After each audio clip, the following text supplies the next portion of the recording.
In this video, I'm going to talk about implementing autonomous access points or AP.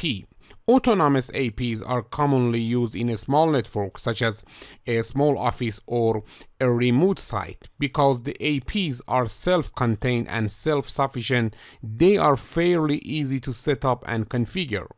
The end result is a decentralized, distributed architecture where each wireless AP touches the wired network independently. Each AP is configured and managed independently too, which can lead to a management nightmare as the number of APs grows. You can think of an AP as a translational bridge, where frames from two dissimilar media are translated and then bridged at layer 2. In simple terms, the AP is in charge of mapping a service set identifier or SSID to a VLAN, or in 802.11 terms, mapping a basic service set or BSS to a distribution system or DS. This is shown in this figure, where the AP connects a client that is associated to the SSID marketing with the wired network on VLAN 10. On the wired side, the AP's Ethernet port is connected to a switch port configured for access mode and mapped to the VLAN 10. The concept can be extended to so that multiple VLANs are mapped to multiple SSIDs. To do this AP must be connected to the switch by a trunk link that carries the VLANs. In this figure, VLAN 10 and VLAN 20 are both trunked to the AP. The AP uses the 802.1q tag to map the VLAN number to SSIDs. For example, VLAN 10 is mapped to SSID marketing, while VLAN 20 is mapped to SSID engineering. In effect, when an AP uses multiple SSIDs, it is trunking VLANs over the air to wireless clients.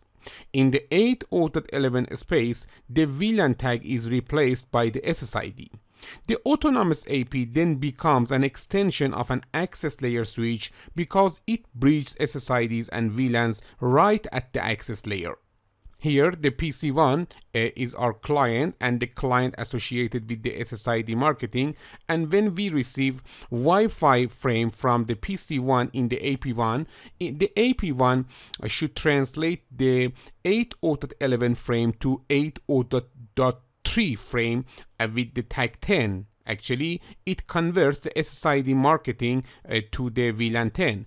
And when the PC2's frame from the SSID engineering received by the AP1, the AP1 should translate the Wi-Fi frame or 802.11 frame to Ethernet frame, and after that it should tag it with 802.1q tag 20, and because of that we can say here we have a translational bridge between two different media, the air and the for example copper cable, or between the Wi-Fi 802.11 and also 802.3 Ethernet. But here we use SSID in the wireless for example side, and we use the tag.1q tag in the wired side. Alright, as a wireless engineer, you will likely have to install and configure an autonomous AP.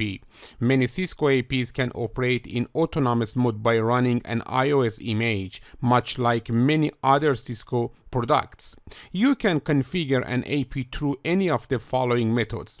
For example, we can use a terminal emulator connected to the AP's console port, or we can use Telnet or Secure Shell SSH to the AP's IP address. Okay, and we can use also a web browser to access a graphical user interface or GUI at the AP's IP address. Actually, if you want, you can use console connection. If you want, you can use Telnet or SSH connection, or with the HTTP or HTTPS, we can use a graphical user interface in the AP.